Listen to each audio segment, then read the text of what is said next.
তো তারা হচ্ছে একটা হত্যাকারী জাতি, এবং এই হত্যাকারী জাতি হিসেবে আপনারা জানেন আমাদের প্রিয় নবী হযরত মুহাম্মদ সাল্লাল্লাহু আলাইহি ওয়াসাল্লাম মদিনায় তাদের সঙ্গে একবার চুক্তি করেছিল। যে চুক্তিটা কি ছিল?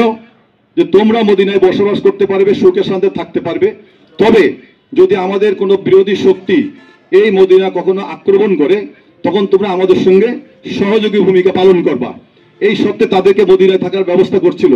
আপনারা সকলেই জানেন যে যখন মুশরিকরা মক্কা থেকে মদিনায় আক্রমণ করেছিল, এরা তো নবীজির সহায়তা দূরের কথা তাদের পক্ষে অবলম্বন করেছিল। সেই যুদ্ধে বিজয় অর্জন করার পর নবী তাদেরকে এই ইহুদি জাতিকে মদিনা থেকে বিতাড়িত করে দিয়েছিল। এটা আপনারা অনেকেই জানেন। তো নবীজি যাদেরকে বিতাড়িত করেছিল তারা কোন ধরনের জাতি? কোন ধরনের জাতি? কোরআনের ভিতরে লেখা আছে একটা অভিশপ্ত জাতি। অভিশপ্ত যে জাতি তার প্রমাণ আপনারা জার্মানের হিটলার তাদের 60 লক্ষ মানুষকে, সোজা কথা, এরা কিন্তু খুব অল্প সংখ্যক জনগোষ্ঠী, তো 60 লক্ষকে গ্যাস চেম্বারে দিয়ে হত্যা করেছিল। কেন করেছিল তার এখন বোঝা উচিত।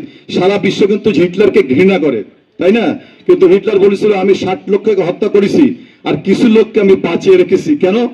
একদিন আপনারা দেখতে পারবেন যে এরা কত বড় জালেম জুলুমবাজ, সেই দিন আপনার হিটলারকে আর ঘৃণা করবেন না। তখন কি বলবেন? হিটলার শুধু 60 লক্ষ কেন, এদের সবাইকে কেন হত্যা করে নাই? আজকে সেই দিন ফিরে আসছে না? আমরা এখন তো একটু আগে আমাদের সাংবাদিক নজরুল মল্লিক, আমি সকল সাংবাদিক উপস্থিত আছে, বিশেষ করে নজরুল মল্লিক সহ সকলকে ধন্যবাদ জানাচ্ছি, একটু আগে বলে দিয়েছে ইসরায়েলের নিপাত হোক, কিন্তু নিপাত সহজে হবে না। কোরআন যদি আপনারা জানেন পড়েন তো দেখবেন নিপাত সহজে হবে না। নিপাত হওয়ার এখনো সময় আছে, দেরি আছে। আর নিপাত করবে কারা? আজকে তো সব থেকে বড় কথা, বাংলাদেশে বসে আমরা মিছিল করতেছি, মিটিং করতেছি, কোনো লাভ হবে না। যারা তাদেরকে করবে তাদেরকে অলরেডি আমেরিকা ইসরায়েল আগেই ধ্বংস করে দিয়েছে। তারা ইরাককে ধ্বংস করে দিয়েছে, তারা সিরিয়াকে ধ্বংস করে দিয়েছে, তারা লিবিয়াকে ধ্বংস করে দিয়েছে, তারা মিশরকে ব্রাদারহুডের কাছ থেকে ছিনিয়ে নিয়ে আমেরিকান দালালের হাতে দিয়ে দিয়েছে। জানে কারা করতে পারে। এখন তারা জানে একমাত্র করতে পারে ইরান।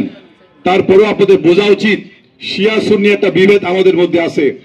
ইসরায়েলিরা আমাদের ফিলিস্তিনিরা কিন্তু তারা সুন্নি, ইরান কিন্তু শিয়া। এটা তো থাকবেই যতই মুসলমান বলেন না কেন।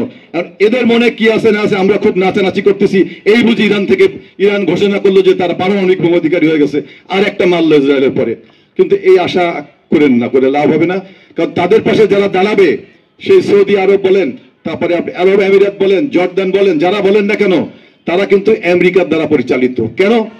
তারা গণতান্ত্রিক রাষ্ট্র না, তারা হচ্ছে বাদশাহ, তারা হচ্ছে আপনার সমস্ত আমিরাত রাজতন্ত্র এখন নাই, এখন সব বাদশাহী তন্ত্র হয়ে গেছে, আমিরাত তন্ত্র হয়ে গেছে।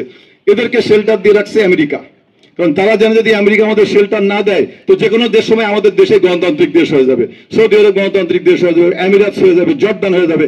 এই জন্য তারা কখনো আমেরিকার পাশে যাবে না। তাদের পাশে যারা বসে আছে, যারা একটা ছোট্ট একটা রাইফেল থেকে গুলি করলেও একজন ইহুদির গায়ে যেয়ে পড়বে, তারা কিন্তু করতেছে না। কিন্তু আমরা এখানে বসে করতেছি কেন?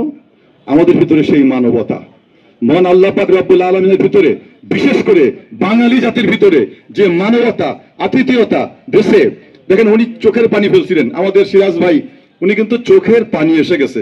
চোখের পানি আনাটা এত সহজ না। আমরা নামাজে পড়ে আল্লাহর কাছে কত রকম কান্নাকাটি করে দেখে চোখ দিয়ে পানি আসে না, কিন্তু ওনার চোখের পানি আসছে। উনি একজন বর্ষিয়ান, উনি এটা মেনে নিতে পারতেছে না। এই জন্য এখন আমরা শুধুমাত্র এই মিছিল করতেছি আর দোয়া করতেছি, তাছাড়া কিন্তু কিছু করা নাই। আর সব থেকে বেশি আল্লাহর কাছে আমরা যে যা, শুধু মুসলমান না, যে যা ধর্মের, কারণ কেউ তো চায় না নির্যাতন করা, কোনো ধর্মে না, হিন্দু ধর্মের লোক তাদেরও কিন্তু কষ্ট লাগে।